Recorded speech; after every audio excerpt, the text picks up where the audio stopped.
West Virginia and growing to reach the world. This is your Living Faith TV.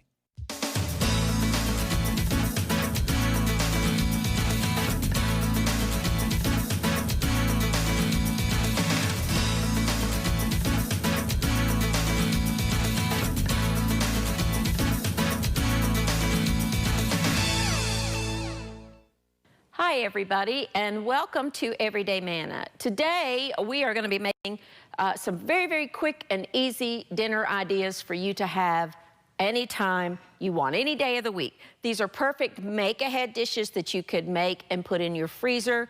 Take them out the night before and thaw them, and then just pop them in the oven when you get home and you've got dinner done. The first thing we're going to do is I'm going to take about 4 cups of just frozen shredded hash browns. Of course, you can make your own with your potatoes if you want, but for convenience sake, I'm just going to use the pre-shredded frozen ones that have thawed a little bit. I've got just a baking dish here. I'm going to add a little bit of vegetable oil or canola oil if you want. And I'm going to add a little tiny bit of salt and pepper. Forgot where I put it. A little bit of salt and a little bit of pepper.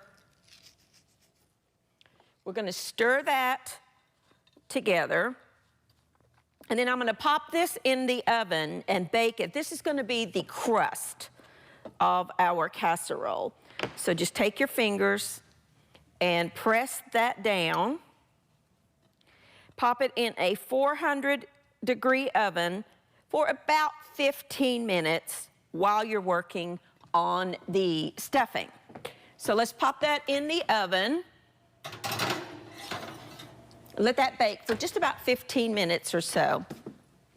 Now, to make the filling for the dish, I have here 1 pound of ground beef that I've already browned and drained. I'm gonna add just 1 bag of frozen mixed vegetables. Any kind you like is fine. A little bit of salt, pepper. If you want to add some minced onion or something, you can. I just added salt, pepper, and a little bit of garlic powder just to give it some flavor. Turn that down just a little bit here. Now, in this bowl or cup, I have just a cup of water, and I'm going to use one of the instant gravy mix, just a brown gravy. Going to add this to my cup of water and whisk that together and add it to my beef.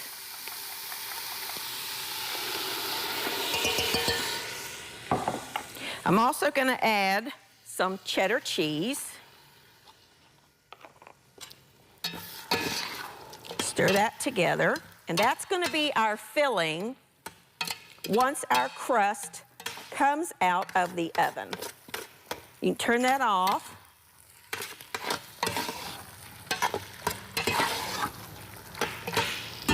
And we're just gonna wait on our crust. Now, that's finished to that stage. Let me get rid of this stuff. And we're gonna move on to the side dish that we have. I have here 1 package of just frozen broccoli. My store did not have the chopped broccoli, the finely chopped broccoli, so I just got the regular, cut broccoli, and I just took my knife and, cut it to a little bit smaller pieces. I just did not want the big chunks. I've got 1 egg. I have some salt and some pepper, a little bit of onion powder. You could add some instant minced onion if you wanted, or some, the dehydrated onion. Whatever you want to put in there is fine. I've got 1 can of cream corn that I'm going to add to my broccoli. Couldn't be simpler. This is a very comforting dish. I have here a couple of tablespoons of butter that I need to melt. Let me put that on about, there we go, that's good. let's beat the egg. I'll just use this whisk, it's fine. I do like to beat the egg up a little bit before I put it in there. Stir that together. Whoop, I hear the butter. Okay, just stir it together. And I have here just an 8 by 8 inch pan. Oh, that garlic powder just smells so good. You could also add in, you know, any kind of a frozen vegetable that you like. If you wanted to add some carrots to that, it would be delicious, like little frozen peas and carrots would be good. Whatever you like. Get our butter. Melted enough. Let's go 20 more seconds. Now, you will need some kind of cracker. Whatever you like is fine. I'm just using the regular Ritz type crackers, whatever you want. You could use regular saltines. I don't know where my rolling pin is, so I'm just going to use my hand. And I'm making cracker crumbs. Good job for your kids. Take your crackers. If you didn't have any crackers, maybe you had breadcrumbs or panko, that would be fine. You could even use the French fried onions if you wanted to. This is just going to make a crunchy little topping. You need to have your oven at 350. If you only have one oven, just put it in the oven with the potatoes at 400. That's fine. You don't have to wait and bake it separately. It's okay to do it at 400. Now, let's get our butter. Yeah, there we go. I'm going to drizzle this over top of the cracker crumbs. If you wanted to make it to this stage, you could, and then pop this in the freezer, and you've got dinner ready to go. So let's get this in our oven, our 350-degree oven. This needs to bake about 30 minutes. Quick and easy. I mean, what's better on a work day when you just need to have dinner already done? You could make that ahead, put it in the refrigerator, and then just bake it when you get home. You know, it's just really, really simple, easy ideas. I'm going to clean up my mess, check that, check on the potatoes in just a minute, and when I come back, we are going to make a low-carb, no-bake little cookie roll. Be back in just a minute.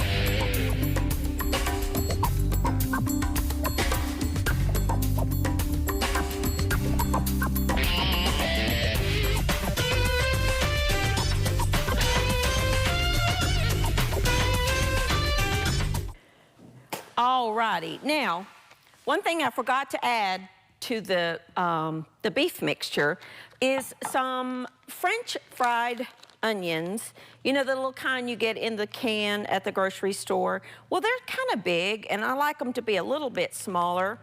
So I just put them in a baggie, found my meat mallet, and I'm just gonna crush these up a little bit. I don't want them too fine, but I don't want them quite as big as they come in the canister. And I'm gonna add about half a cup or so to the mixture, just a handful, and I'll save the rest for the top. That adds that oniony flavor. I have discovered those are truly one of the most versatile ingredients. I love to use those. Now I'm gonna wash my hands, get the onion flavor off, and we're gonna make a dish that has become one of our favorites, mine and my husband. My husband, Mike, loves the traditional no-bake cookies. Some people call them preacher cookies. They go by 1,000 different names. But he eats low carb, and I eat low carb most of the time. And, you know, they have oatmeal in them, and oatmeal is not a low carb food. So I've just been kind of experimenting and trying some different things, and I've come up with a recipe that I truly believe I like better than the traditional no-bake cookies. Now, in this bowl, I have some smooth peanut butter. Now, you could use the crunchy peanut butter if you wanted. Now, your texture's gonna be a lot firmer, but you could use the crunchy if that's what you like. I'm using the smooth, and I've got a couple of tablespoons of butter, and I'm just gonna microwave this to loosen up the peanut butter and to kind of melt the butter, or at least get it really, really soft. So we're gonna go about 30 seconds on that. And while that's doing its thing, in this bowl, I have about a cup of unsweetened coconut. Now, this is very important that you read your label, because in the baking aisle where you get the chocolate chips and the nuts and all of that stuff, you'll see bags of coconut, flaked coconut. Most of the time, that is sweetened coconut, and that's not what you want if you're making the low-carb version of this. Sometimes right beside the coconut, you will see unsweetened coconut, and then sometimes, you know, it might possibly be with the in the section of your grocery store where they have the lower carb food. It's generally with the other coconut, but you will need to double check your labels, because the regular flaked coconut that we've all used is sweetened, and that is not what you want for this recipe. So that is just regular unsweetened coconut. Now, at home the other day when I was making another batch of these, all I had was flaked coconut, unsweetened coconut. So if that's what you have at your home, what you need to do is just put the flakes in your food processor and just, you know, pulse it, I don't know, 3 or 4 times, and you will get, you know, probably a little smaller than this, but you'll get the flakes will turn into the chopped up broccoli, coconut, and that's what you want. Now, see how the peanut butter is softened where it's really workable, and the butter has melted. That's exactly what I want. So I'm gonna add that. Oh, that peanut butter just smells so incredibly good. Kind of stir that together. You will need a baking sheet, and I like to line mine with parchment paper. You don't have to, but we're going to have to chill these. This is unsweetened cocoa powder, the kind that comes in the little can, usually on the top shelf at the grocery store by the baking powder and baking soda. Make sure that it is not sweetened. The overwhelming majority of them are unsweetened, but double check yours. You could use dark chocolate. You can use the regular cocoa powder. You can use Dutch process, whatever you like. Just make sure it doesn't have any sugar in it. You want, oh, it's powdery. A couple of teaspoons of that. That adds that chocolatey flavor. And I will advise you to double this recipe, because it really is very, very good. Now, I have here just some pure vanilla. I don't know, a teaspoon, 2 teaspoons, as much as you like. I love the flavor of vanilla, so I add a lot. Now, this is an ingredient that you possibly might not have in your home. This is just the liquid, this is liquid splendid stevia, but you could use, if you don't have the liquid form of no-calorie sweetener, you can use the little packets or the little, you know, granulated non-sugar substitute, you know what I'm saying, the Splenda. I'm not a big fan of the sweet and low or equal, but if that's what you have, you can use it. You want the equivalent of a couple of teaspoons, because nothing in here has sugar added. So I like to do just, I don't know, a couple of squirts. That stuff is really, really sweet, so go easy on it. And then stir it together. If you find it's a little liquidy, which I think mine is, I'm going to add a little bit more coconut, if I can find my coconut here. Yeah, here it is. And here's my unsweetened coconut. If it's a little bit liquidy, add a little more.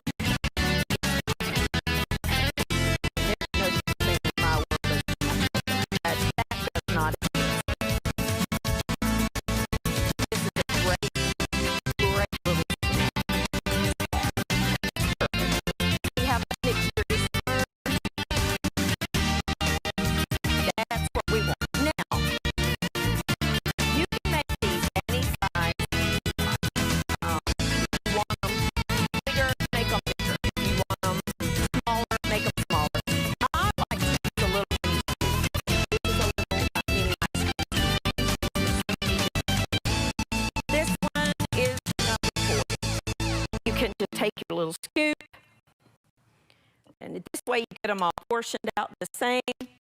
Drop it on your parchment paper. If you don't have a scoop, you can use a spoon. Just take a spoon and drop them. Either way, it's fine. It really doesn't matter as long as you just get them, you know, portioned out. They are a little rich, so I would not make them too big. But these are good. They are really good. And if you are diabetic or you just are eating low carb or keto and you want something desserty, a cookie type thing, but you know, you can't have the traditional cookies, I urge you to make this recipe. It really is delicious. Mike went crazy over them. He loves them. Matter of fact, I got to make some more for him at home. He's eating them all. But when you get them on your tray, you will want to refrigerate them, and that peanut butter will firm back up, and they will become firmer. They're soft right now, obviously, because the peanut butter and the butter were melted. But you want to refrigerate them for about an hour, and then, or until they firm up. And then what I like to do is just take them and put them in some kind of a, you know, the refrigeratable container, a little lid attachment, like a Tupperware type thing, whatever you have will work. Or you can even put them in a baggie if you want. But they do need to be refrigerated and stay in the refrigerator until they're gone. And then you will come in one day and find the container empty on your counter. And I think that's probably a hint to make more. I think that's good. We're just going to put these in the refrigerator. I'm going to check on the potatoes, and when I come back, we're going to finish up the casserole and pop it back in the oven. I'll be back in just a minute.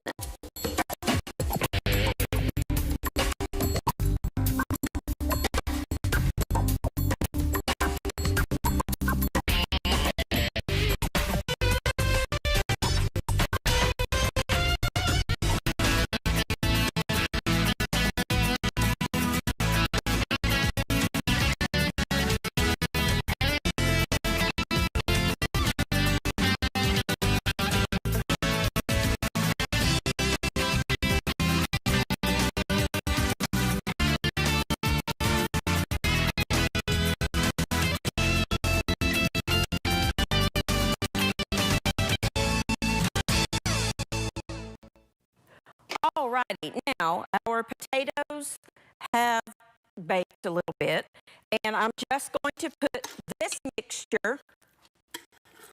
I'm a lefty, you have to forgive me, I have to do things backwards here. I'm just going to scoop this out on top of the casserole. I'll tell you something else that would be very good in this, added to this part, is some sour cream that's hot, or some French onion dip would be delicious added in this. Whatever you like is fine. Okay. Now, we are going to take some additional cheddar cheese and sprinkle that over top, or you could use, you know, any kind of cheese you like. Not too much, just a little bit. And then the rest of our onions, the French fried onions. And we're going to put those on top, and that's going to be the topping. And then we're going to pop it back in the oven, let it bake for about 40 minutes. Now, on the onions, you can either like dot some butter or drizzle a little bit of some kind of an oil. I'm just going to drizzle just probably total about maybe half a teaspoon of oil over top of that. This needs to go back in the oven and bake for about 45 minutes. I'm going to take a break, get this in the oven. When I come back, we're going to see how this looks when it's done. I'll be back in just a minute.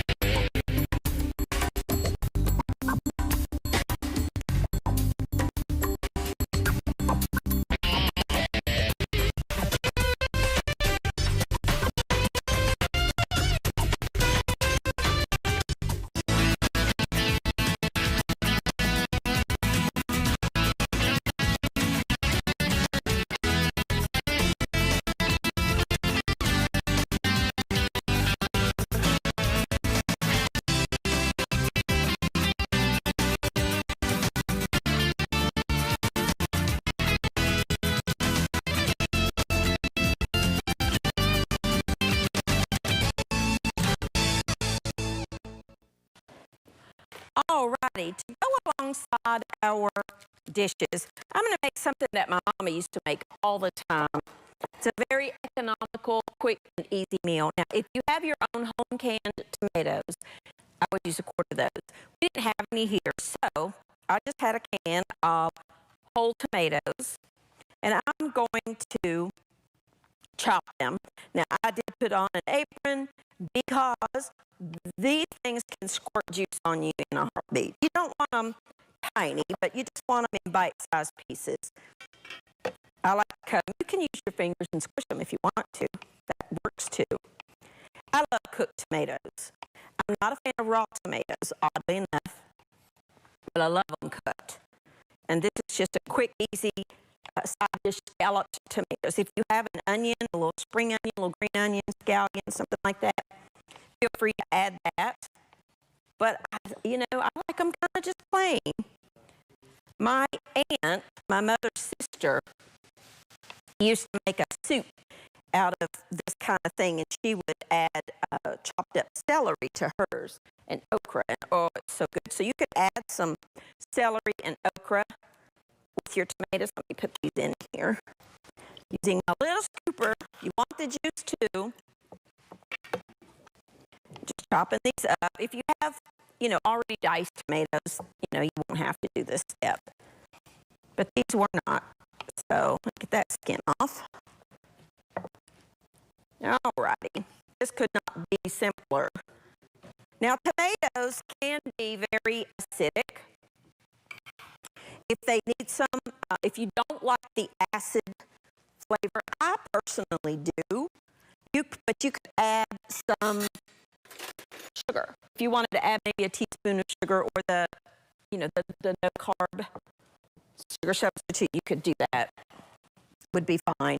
You need some salt and pepper. Just a little bit. Stir that around. Take a package of crackers, whatever kind you got. Crunch them up.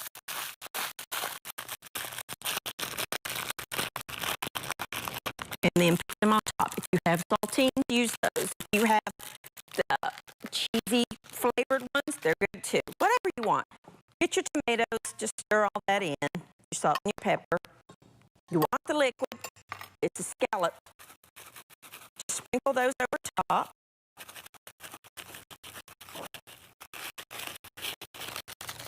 And then take some butter. A couple of tablespoons. However much you want. And then just dot the butter over top. That adds some richness, some flavor. I'm a huge fan of butter. I do not like margarine. I don't use margarine at all. But if that's what you have and you like it, you can use that in this recipe. I just like the flavor of butter. I've even started making my own out of heavy whipping cream at home. And that's it. All you got to do is put that in the oven at either the 350 or the 400, however, whatever you've got in the oven, it'll bake right alongside that for about 15 minutes, and you've got your dinner done.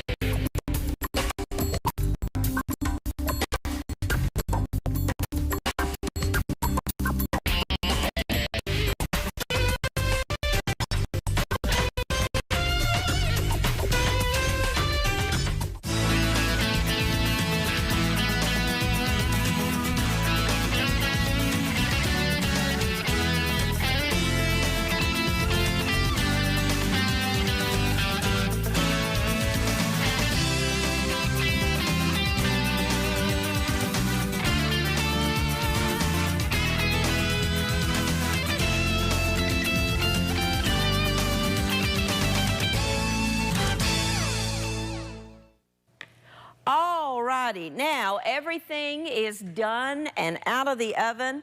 This is our potato and beef bake. We've got the bottom layer is just frozen hash browns, and you can, of course, make your own if that's what you want to do. Just shred it with a little bit of oil and salt and pepper. Press those in the bottom, put them in a 400-degree oven for about 15 minutes. And while that's baking, You want to brown some ground beef. Now, I added just a bag of frozen mixed vegetables, but you could add anything you wanted to that. Whatever kind of vegetables that you wanted to add them. It also is delicious if you wanted to put some, you know, in the dairy section, you buy the little tubs of dip, little French onion dip. Oh, it's really good on that. So you could do that. And then we topped it with some cheese and some of the French fried onions that we crushed up. Delicious. Great take to someone who you're taking a meal to. Great freezer meal. I wouldn't bake it. I would get it prepared, cover it with foil, pop it in your freezer, and then when you're ready to bake it, take it out the night before, let